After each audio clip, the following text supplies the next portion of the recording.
poderoso, muito bom.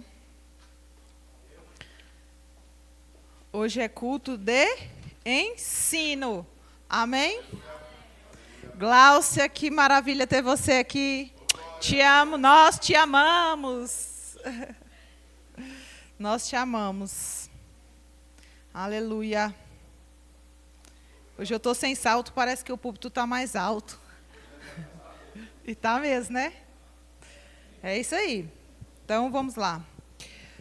Curve suas cabeças, vamos orar. Pai, nós te louvamos, nós te exaltamos, nós te damos graças por esta noite, te damos graças por esta palavra que será ministrada essa noite. Que o Senhor fale aos nossos corações, que essa palavra venha destravar, Senhor, coisas que estão guardadas, que muitas vezes nós nem sabemos a respeito do Senhor. Pai, que esta palavra nos limpe, nos proteja e nos console. Nós te louvamos, nós te exaltamos, Pai, em nome de Jesus. Amém. Aleluia. Eu gostaria que você abrisse a sua Bíblia lá em Romanos 1. Romanos 1, no versículo 20. Eu estou lendo um livro.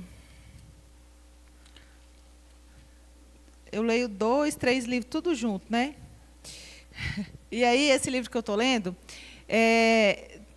tem uma frase lá que chamou a minha atenção. Ele fala assim, que o problema básico de muitas igrejas e de muitas pessoas é porque elas têm um conceito errado acerca de Deus.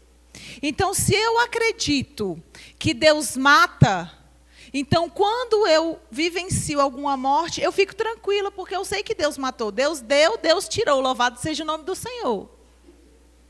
Se eu estou doente, eu sei que Deus coloca doença, está tudo bem, porque Deus ensina, quer me ensinar alguma coisa com essa doença. Então, muitas vezes, os ensinamentos que as igrejas estão tendo, os ensinamentos que as pessoas estão tendo, o que elas estão acompanhando, como elas estão lendo a Bíblia delas, faz toda a diferença na vida delas. Porque se eu entendo que Deus é bom e Ele não me ensina por doença, Ele me ensina pela palavra. Qualquer doença que chegue, eu tenho autoridade através da palavra, eu tenho entendimento através de palavra, que Jesus morreu naquela cruz para que eu fosse curada. Não é que eu não vou ficar doente nunca, não é isso.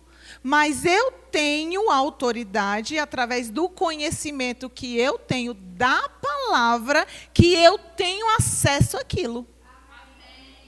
Então, quanto mais a gente sabe de Deus, mais a gente vive uma vida boa de acordo com o que Ele tem para nós aqui na Terra. Não é verdade? Então, hoje eu quero falar sobre atributos, sobre os atributos de Deus. Você abriu a sua Bíblia lá em Romanos 1. Romanos 1, a partir do versículo 20, fala assim: pois os seus atributos invisíveis, seu eterno poder e divindade são vistos claramente desde a criação do mundo. Quando a gente fala criação do mundo, eu quero que você entenda algo. Criação do mundo, quando Deus disse, haja luz, e houve luz. A gente não está falando de ontem, anteontem, não. A gente está falando de um Deus que sempre existiu. Deus sempre existiu, amém? Desde a criação do mundo e percebidos mediante as coisas criadas, de modo que esses homens são o quê? Indesculpáveis. O que a Bíblia está dizendo? Que nós somos indesculpáveis, que nós podemos olhar e nós podemos ver os atributos que são invisíveis de Deus. E hoje nós vamos falar sobre alguns deles. Amém? E antes de tudo, é importante, lá em João 3,3, coloca aqui, Pedro, por gentileza. A minha é Almeida 21. A21. João 3,3. Qual é a base para a gente entender Deus? João 3,3. Em verdade, Jesus lhe respondeu, em verdade te digo, que ninguém pode ver o reino de Deus se não nascer de novo. Ou seja, essas maravilhas do conhecimento, do entendimento da palavra, ela é para quem nasceu de novo. Por isso que a Bíblia diz que as pessoas acham que o que nós fazemos é loucura. Mas para nós é o quê? É poder de Deus. O evangelho é poder de Deus. E poder de Deus para nós. Poder de Deus para o nosso dia a dia. Poder de Deus para a nossa vida. Poder de Deus, inclusive, para nascer de novo. Nascer de novo no entendimento. Nascer de novo no Espírito. Amém? Porque ninguém pode nascer de novo de outra barriga, carne. Mas nós vamos nascer de novo no Espírito, para quê? Para entendermos o reino de Deus. Amém? Que é o reino em que nós estamos. Nós estamos no Brasil, é importante que a gente saiba as leis brasileiras. A gente não sabe de todas as leis, mas algumas leis a gente sabe. Por exemplo, se o semáforo tiver vermelho, a gente tem que fazer o quê? Parar. É uma lei, isso é lei, todo mundo sabe. Amém? Então, é importante, no reino de Deus, a gente saber o que nos rege, como nós vamos aprender, porque nós nascemos de novo e nós temos a mente de Cristo e nós podemos aprender. Porque a Bíblia também diz, lá em 1 Timóteo 2, 4, que Deus deseja que todo homem se salve. E o que mais? E chegue ao pleno conhecimento da verdade. Por que chegar ao pleno conhecimento da verdade? O pleno conhecimento da verdade a gente tem um dia após o outro. Aprendendo hoje um pouco mais do que ontem e amanhã um pouco mais do que hoje. Então é um conhecimento constante acerca de Deus. Porque nunca vai se esgotar. Vocês podem ver, se a gente lê Romanos, vamos supor, olha, todo mundo vai ler Romanos 1, 2, 3, 4, até o 8. Todos os dias, todos nós, você vai sentar na sua casa e você vai ler. Todos nós, todos os dias, vamos ter um entendimento a mais acerca do que nós estamos lendo. Mesmo a gente lendo a mesma coisa. Você está entendendo? Você está comigo? Ou seja, Deus é inesgotável. E aí, João 4:24, Pedro, por favor. Deus é espírito e importa que os seus adoradores... que os que adoram, o adorem em espírito e em verdade. Então, este é um dos atributos de Deus. Ele é espírito. Esses atributos, o que é um atributo? Atributo é o que é próprio de alguém ou alguma coisa. Existem atributos de Deus que são exclusivos de Deus. E existem alguns atributos de Deus, esses atributos que são exclusivos de Deus, que dizem relação a Ele, e existem atributos morais que são atributos que Ele é em relação a nós. Por exemplo, Deus é bom. Como a gente sabe que Deus é bom? Qual é o padrão de bom para Deus?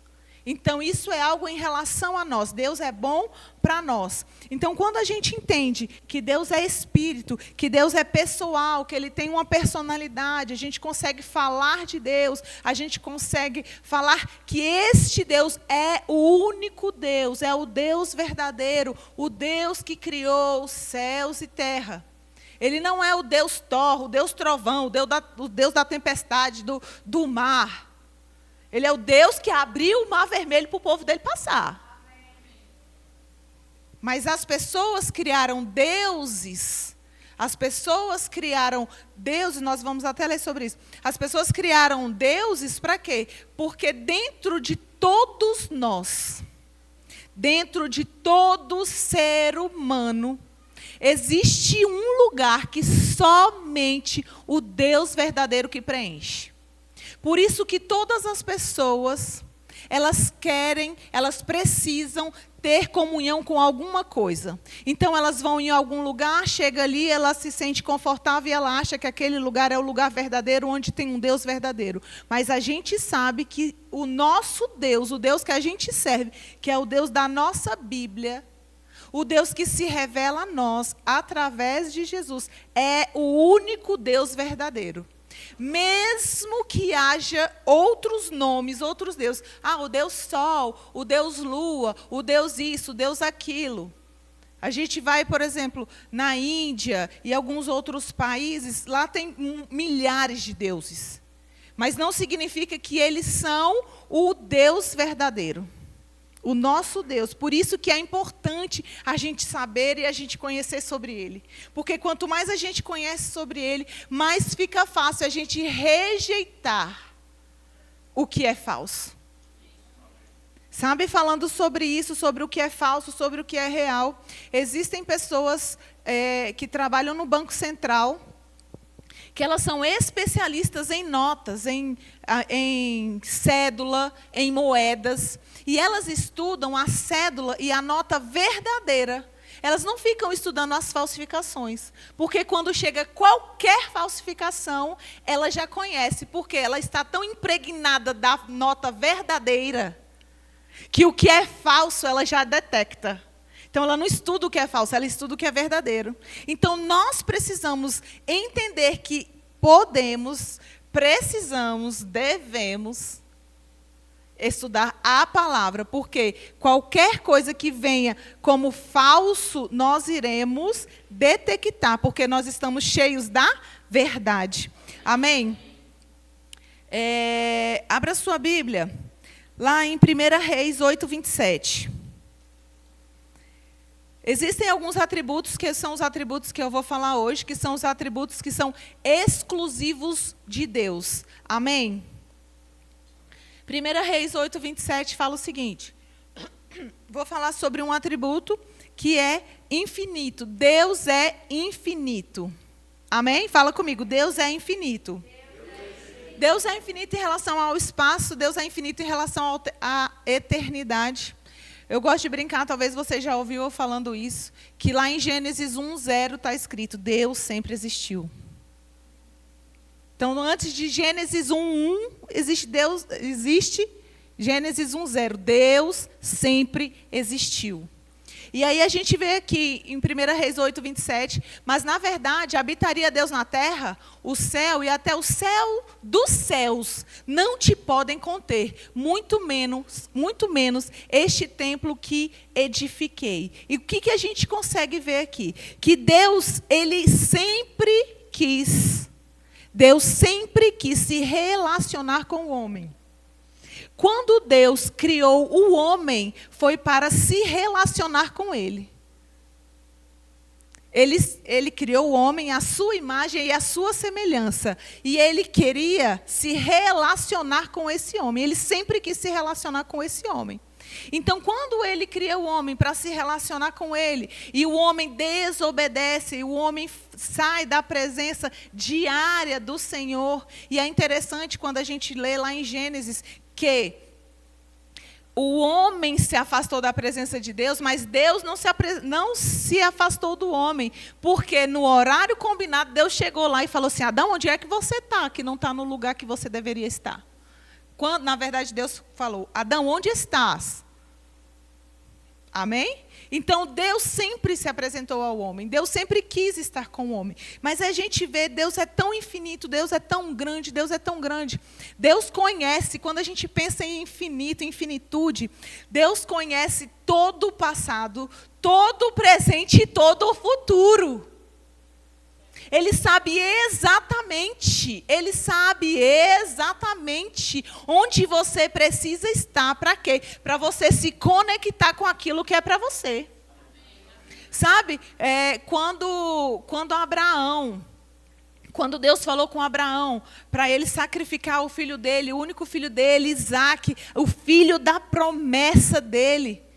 E Abraão pega tudo, pega os servos, pega mantimento, vai andando em direção ao local que ele haveria de sacrificar Isaque. Enquanto ele vai, chega um momento que ele deixa o servo dele e ele continua andando. Quando ele continua andando com Isaque, Isaque fala assim, pai, a gente tem o cutelo, né? A gente tem a faca, a gente tem o local, mas onde está o cordeiro? E aí, quando ele vai colocar a faca no pescoço, a Bíblia diz, a faca no pescoço do menino, um cordeiro faz um barulho do outro lado. E ele sacrifica o cordeiro ao invés do filho dele. E é interessante a gente pensar nisso e pensar em infinitude de Deus, por quê? No momento em que ele estava indo com o filho dele Este animal ficava preso com o seu chifre em uma árvore. Não foi passe de mágica, não foi de uma hora para outra. Deus sabia exatamente o local que aquele animal deveria ficar preso para ser sacrificado por Abraão naquele lugar. Sabe o que isso me mostra? Isso me mostra que enquanto eu estou andando no lugar que Deus me colocou para andar, enquanto eu estou fazendo o que Deus mandou eu fazer, enquanto eu estou obedecendo a ordem de Deus, de um lado, do outro lado está vindo a provisão daquilo que eu preciso e nós vamos nos encontrar. Porque Deus sabe onde nós estamos.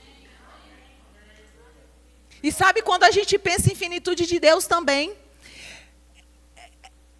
Sabe, eu digo assim, não cabe na nossa mente imaginar. Por exemplo, se a gente pega aqui esse copo de água, a gente pode medir quantos ml tem aqui dentro. Esse copo tem em torno de 370 ml. Então, se a gente medir, nós podemos dizer exatamente quanto de água tem aqui dentro, não é verdade? Aí eu pergunto para vocês, quanto de água tem dentro dos oceanos? Sabe, aí, olha, nós não temos nem instrumento para medir aquelas águas. Mas se a gente perguntar para Deus e Ele tiver o interesse de responder para a gente, Ele fala exatamente quantos litros. Olha a infinitude de Deus. Talvez a gente não tenha nem número para dizer quantos litros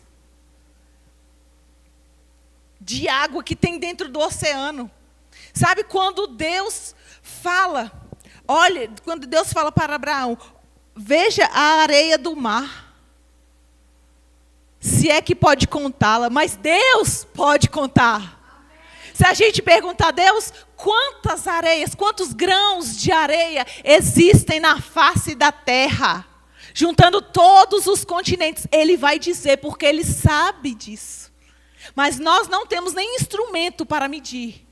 Esta é a infinitude de Deus. Este é o tamanho de Deus. Deus é tão grande, Ele é tão infinito, que naquela semana onde Ele criou todas as coisas, onde Ele criou os animais, existem animais que até hoje não foram nem catalogados. Tamanha a quantidade de animais que foram criados naquele dia. Olha o tamanho do nosso Deus. Aleluia. Aleluia. E quando a gente fala em finitude, a gente fala esse tamanho de Deus. Nem o céu dos céus pode te conter. Como poderia o Senhor estar em um templo e você sabe que Ele veio morar dentro de nós.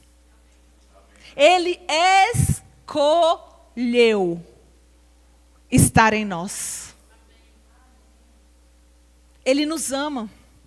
Sabe, Ele é um grande, deixa eu usar essa palavra, Ele é um grande entusiasta do ser humano. Ele é um grande entusiasta seu, ou seja, Ele é o seu maior fã, digamos assim. Sabe por quê? Porque foi Ele quem te criou. E Ele não vai criar algo que Ele não gosta. Ele te ama. Ele te ama. Deus é imutável. Lá em Malaquias 3:10, não, desculpa, 3:6, por favor, Pedro.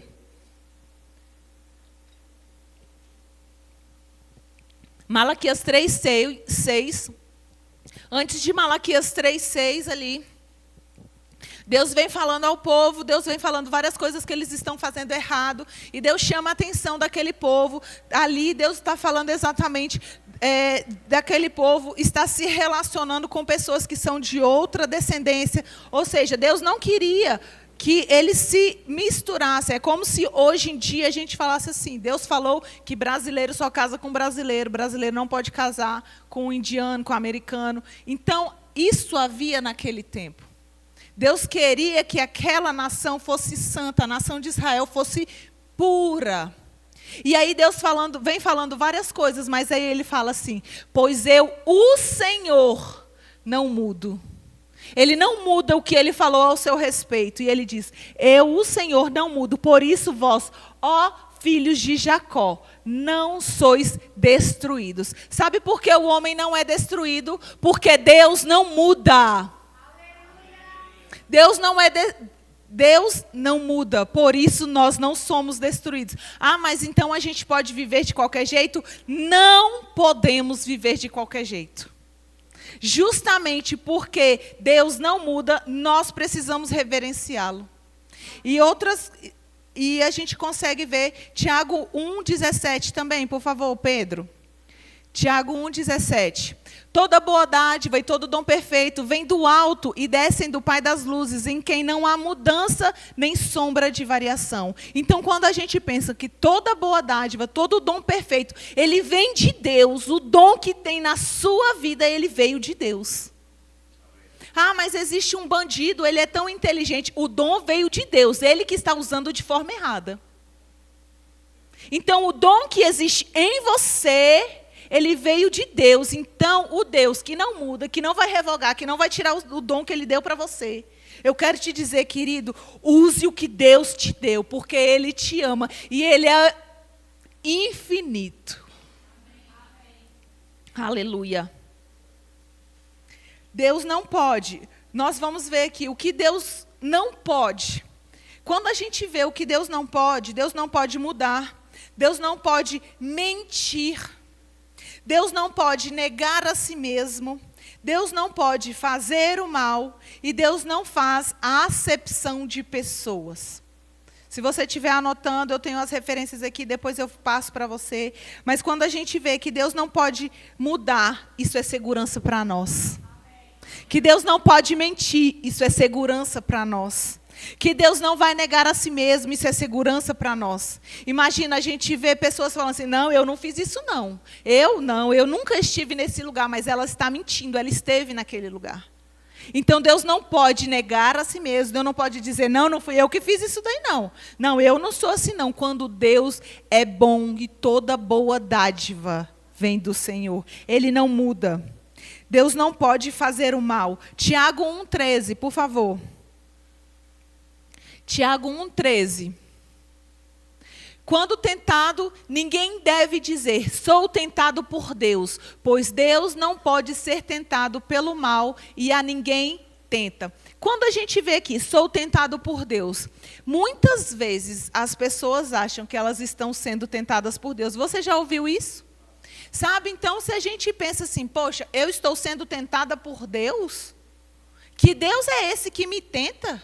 Então, Ele me faz o mal, Ele me faz a tentação, e Ele mesmo me livra da tentação. Que Deus é esse que está trabalhando contra si mesmo?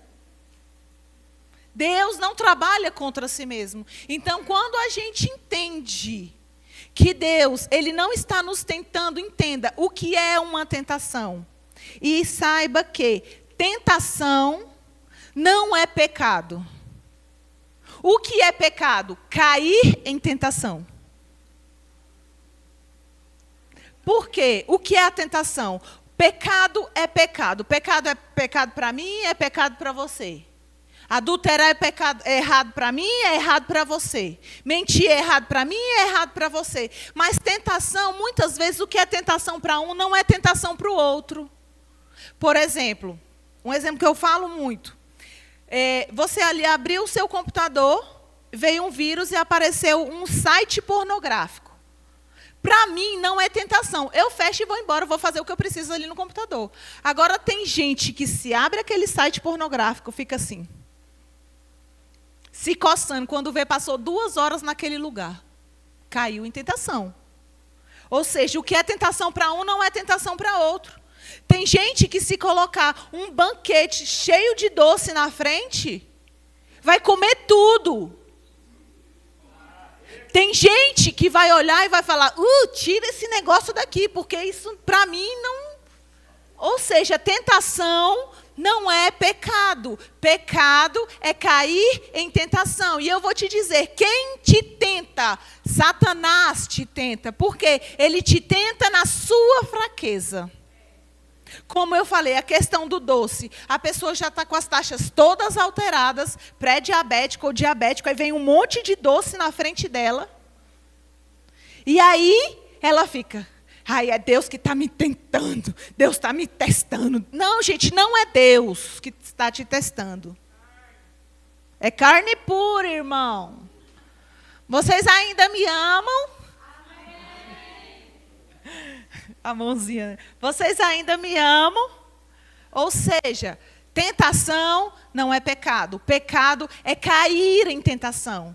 Então, não ache que Deus está te tentando. Deus não está te tentando, Deus não te tenta. Deus não está te provando para ver a sua fidelidade. Se você consegue não comer aquele doce que está na geladeira. Uau, não tem nada a ver. Deus não faz isso, Deus não tenta, Deus não faz o mal. Amém?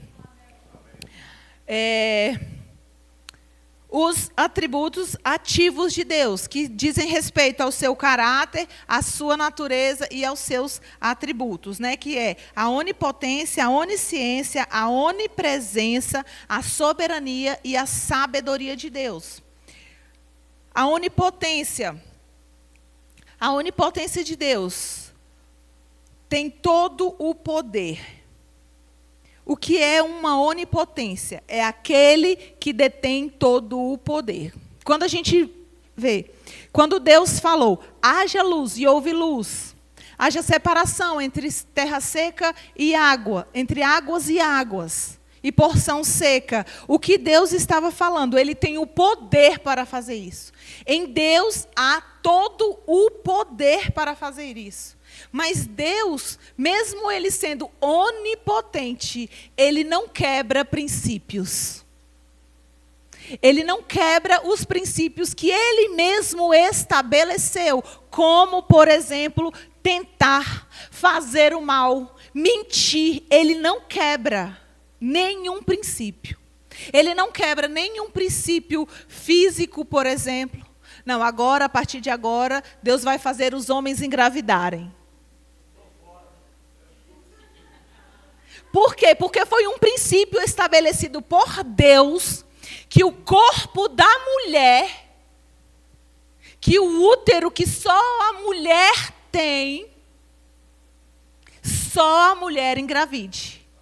Deus criou dessa forma. Então, mesmo Deus sendo onipotente, detector de todo o poder, Ele não quebra o princípio que Ele mesmo criou. Então, quando a gente pensa nisso, a gente tem que pensar em Jesus. Quem é Jesus na nossa vida? Qual o poder de Jesus na nossa vida? Às vezes a gente está orando e a gente está orando errado, a gente está achando que Deus está fazendo o que Ele não está fazendo e o que muitas vezes Ele nem pode fazer. Porque nós entendemos que Ele pode. Mas não é porque a gente entende que Ele pode e a gente pediu que Ele pode, que Ele vai fazer. Você está vendo a importância da gente conhecer o Deus que a gente serve? Como é interessante. Deus é todo poderoso, Ele pode fazer todas as coisas. Mas outra coisa que acontece, Deus não é incoerente. E Deus nos deu um livre-arbítrio. O livre-arbítrio que Deus nos deu, que Deus deu lá em Gênesis, para Adão e Eva. O que Deus deu foi uma capacidade moral de decidir. Este é o livre-arbítrio. Mas o livre-arbítrio de Deus, Ele não fala, olha, o meu filho Alexandre, ele tem que fazer tudo o que eu falo. Ele tem que ser do jeito que eu quiser. Sim, Ele criou o Alexandre para ser o melhor de Deus nessa terra. Para ele ser bem-sucedido em tudo que ele fizer, o que diz a palavra, tudo que ele colocar a mão, ser bem-sucedido. Agora, se ele fala, eu escolho não servir a Deus, Deus respeita. Mesmo Deus sendo onipotente. Então, quando a gente fala, quando a gente escuta, por exemplo, se não vem pelo amor, vem pela dor. Isso não tem a ver com Deus, isso não está na palavra. As pessoas vêm pela dor? Vêm, mas por quê? Não porque Deus quer que elas venham pela dor. Porque a dor que elas sentem, o buraco que elas sentem que está tão grande dentro delas, e elas sabem que só Deus pode preencher, ela procura um lugar onde ela vai encontrar Deus. Porém, não foi Deus quem criou aquela dor para ele estar na Bíblia, para ele estar na palavra, para ele estar diante do Senhor. Você está entendendo? As pessoas vêm pela dor, mas pela dor que foi causada por elas. Não foi Deus quem causou para trazer. Porque Deus pode curar aquela dor. E elas sabem disso. Amém? Deus é onisciente, Ele tem todo o conhecimento. Hebreus 4. Abra sua Bíblia lá. Hebreus 4. 4 o que, Imna? Está acertando tudinho, né? Vamos lá. Citando. Olha só. Hebreus 4. Estamos falando de onisciência. Deus tem todo o conhecimento.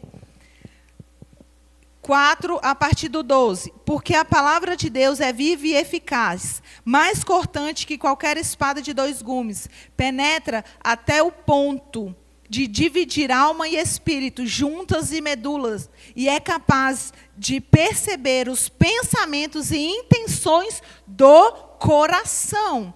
E não há criatura alguma encoberta diante dele. Antes, todas as coisas estão descobertas e expostas aos olhos daquele a quem devemos prestar contas. Portanto, tendo um grande sumo sacerdote, Jesus, o Filho de Deus, que entrou no céu, mantenhamos com firmeza nossa declaração pública de fé, porque não temos um sumo sacerdote que não possa compadecer-se das nossas fraquezas. Por que que a gente entende que não temos o 15? Porque não temos um sumo sacerdote que não possa compadecer-se das nossas fraquezas, porque ele nos conhece. Mas em Cristo, mais alguém que a nossa semelhança foi tentado em todas as coisas, porém sem pecado. Portanto, aproximemo-nos com confiança do trono da graça, para que recebamos misericórdia e encontremos graça, a fim de sermos socorridos em momento oportuno. Ou seja, nós olhamos para Jesus. Jesus veio e morreu no nosso lugar. Ele sabe como é ser humano. Ele tem todo o conhecimento. E quando a gente fala onisciência, que ele conhece todas as coisas, por exemplo, a gente pergunta, o que aconteceu na história em 1847? Aí a gente vai lá no Google, pergunta, a gente vai na enciclopédia, a gente vai a algum lugar. Deus sabe de todas as coisas. Deus é a própria enciclopédia. Digamos assim, na nossa linguagem. Ele sabe de todas as coisas. Ele é consciente de todas as coisas. Sabe quando a gente vai conversar com alguma pessoa e a gente fala assim, e a pessoa fala assim, olha, eu tenho trabalhado tanto, Deus sabe como eu tenho trabalhado, Deus sabe como eu tenho feito isso, como eu tenho aquilo. Sabe como eu respondo? Realmente, Deus verdadeiramente sabe. Porque a gente dá desculpa, a gente fala, Deus sabe por que eu estou correndo tanto, Deus sabe por isso, Deus sabe por aquilo. Só que Deus verdadeiramente sabe o que nós estamos negligenciando. E Deus é quem sabe. Deus sabe. E diante do Senhor nós não escondemos nada. Nós podemos esconder do pastor, nós podemos esconder da pessoa que está do nosso lado, até do nosso cônjuge que está com a gente 24 horas. Mas de Deus nós não escondemos nada, porque Ele sabe de todas as coisas. Ele sabe a intenção do nosso coração. Ele sabe por que nós fizemos, por que nós deixamos de fazer, por que nós falamos, por que nós deixamos de falar. O Deus que é infinito, que sabe quantos litros de água tem dentro do oceano, que habita em nós, quer nos ajudar em todas as coisas. Então precisamos entender, nós não vamos mentir para o Senhor. A onipresença do Senhor, Ele está em todos os lugares. Aí as pessoas perguntam assim, Deus está em todos os lugares, então por que aconteceu um exemplo, determinada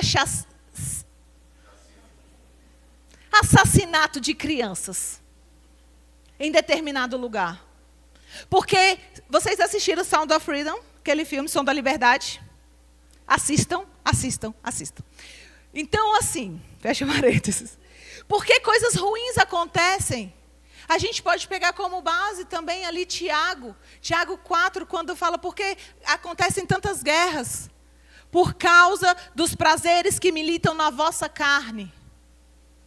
Deus está em todos os lugares, Deus sabe de tudo, Deus está, sim, Deus sabe de todas as coisas. Mas sabe por que coisas ruins acontecem? Porque a igreja, escuta essa, porque a igreja não se posiciona como precisa. Porque a gente fala, a minha casa é guardada, os meus filhos são protegidos. Os meus filhos vão para a escola e eles são guardados. E de verdade, isso é real, isso é fato, isso acontece mesmo. Nós oramos para os nossos filhos, para a nossa família, e os nossos filhos são guardados e protegidos. Agora imagina uma igreja que ora por uma cidade inteira, por um país inteiro, por governos inteiros. A gente acha que o nosso poder é só para os nossos filhos, mas o poder de Deus em nós, em oração, é para muito mais. Não é simplesmente para nós. Deus conta conosco para mudarmos circunstâncias, mudarmos situações. Através das nossas orações, através de um posicionamento, de entendimento de quem é Deus, que Deus pode fazer. Deus pode fazer, Deus vai fazer, Deus faz, através de nós. Sabe por que nós do Verbo da Vida nós falamos tanto, para termos uma confissão positiva e não uma confissão negativa? Porque nós entendemos que o que nós falamos tem poder. E aí a gente fica declarando para as nossas coisas, o nosso, o meu, a minha.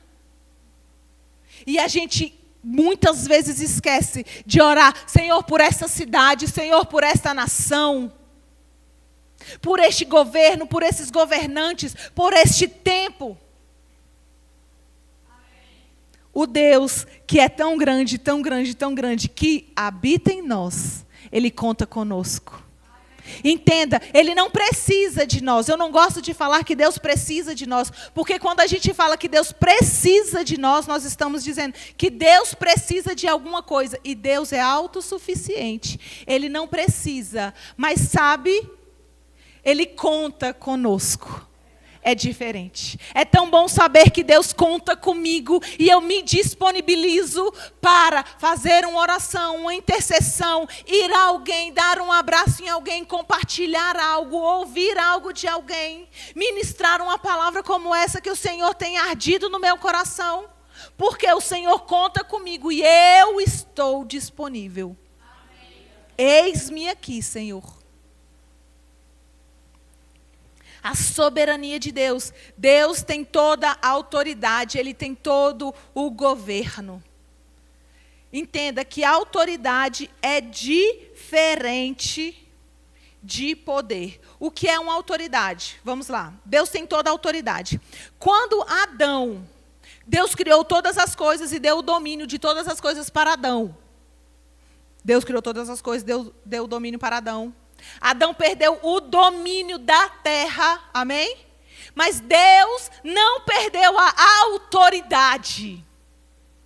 A autoridade de Deus não foi perdida. Deus não olhou para Adão e falou assim, Adão, e agora? Ferrou tudo. Eu não mando mais em nada, você entregou tudo para o diabo. E agora, o que eu vou fazer? Não, negativo. O que aconteceu ali foi o domínio da terra. Depois eu vou falar sobre isso. Falar sobre Gênesis 1, 2 e 3 aqui. Preferido do meu coração. Amém? Ou seja, Deus não perdeu a autoridade. Deus continua mandando. Deus continua no governo. E aí a gente até falou, essa semana na nossa reunião, a gente estava falando, o Eduardo falou assim, que uma pessoa chega e fala assim, Deus está no controle de tudo. Amém? Não, amém. Aí, o que Deus controla? Entenda o que Deus controla. Deus sabe exatamente o dia que Jesus que volta para buscar a igreja dele. Deus tem esse controle, Deus está nesse governo. Agora, Ele não governa a minha vida se eu quiser simplesmente chegar e falar assim, cansei, estou largando a chuteira e estou indo embora. Isso ele não governa, porque eu decido por causa do livre-arbítrio que ele mesmo me deu. Então as pessoas, quando elas falam que Deus está governando tudo, que ele manda em tudo, que é tudo o Senhor, sabe o que elas estão dizendo? Aconteceu algo ruim na minha vida, foi o Senhor. Então elas querem colocar em Deus a culpa de atos falhos delas. Quando a gente fala de doença, por exemplo, esse tempo que está quente e frio, se você está em um ambiente muito gelado por causa do ar-condicionado, 16 graus, e aí você vai ali fora, 40 graus, aí você vem aqui 16, 40, 16. Não tem voz que aguenta, não tem, o seu organismo vai gritar. Aí você fala, olha aí, tá vendo? Uma doença em mim. Só que você quebrou algo, você quebrou uma regra. Você não deveria ter feito isso com o seu corpo. E aí você pode falar, tá vendo? Olha aí, Deus está me colocando essa doença, está me colocando no leito, eu preciso aprender alguma coisa. Conversa, meu irmão, conversa. Deus não está governando isso. O que Deus governa? Deus governa. Deus governa porque o governo é dele. Mas quando as pessoas estão falando que Deus está no controle de tudo, elas estão dizendo que todas as decisões que são tomadas no mundo é o Senhor quem está tomando. Inclusive as ruins. Inclusive quando tem uma chacina. Falei direito. Quando tem uma chacina em algum lugar. Não, Deus está no controle daquilo. Não está não, queridos. Nós como igreja não estamos nos posicionando como nós precisamos, como nós devemos. E é muito fácil colocar a culpa em Deus. É muito fácil colocar a culpa no diabo, quando a culpa é nossa.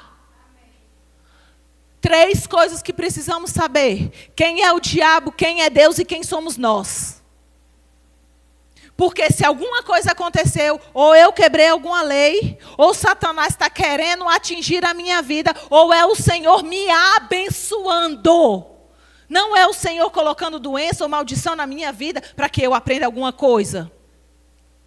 Por isso é importante estudarmos a nossa palavra, sabermos da nossa palavra, conhecermos o nosso Deus, conhecermos sobre Jesus. Quem é Jesus? Eu preciso saber. Quem é Jesus de verdade para a minha vida ser diferente? Outro atributo, e eu já estou terminando, é a sabedoria de Deus. A sabedoria de Deus é mais do que conhecimento. A sabedoria de Deus... Deus sabe quando a gente fala assim, Deus é mais inteligente do que eu, Deus viu na frente, Deus fez isso, Deus fez aquilo. E é mesmo. E a gente precisa reverenciar a sabedoria de Deus. Muitas vezes, sabe, a gente já orou.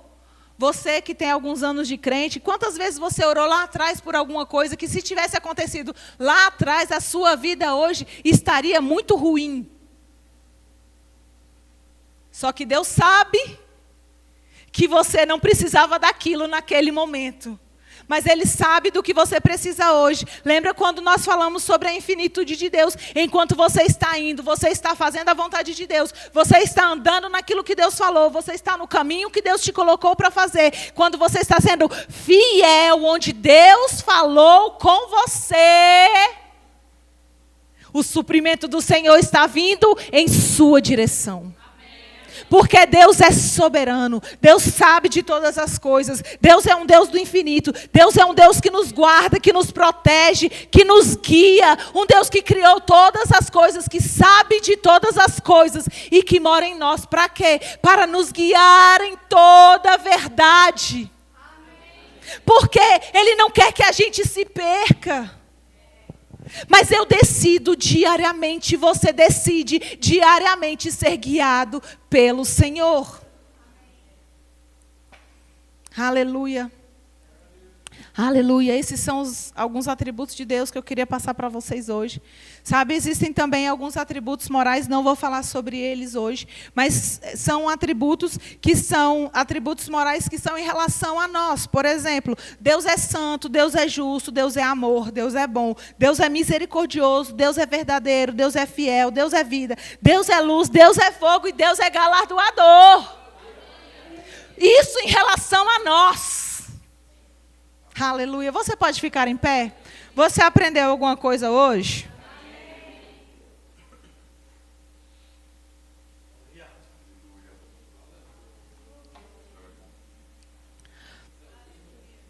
Aleluia. Levante suas mãos. Pai, nós te louvamos.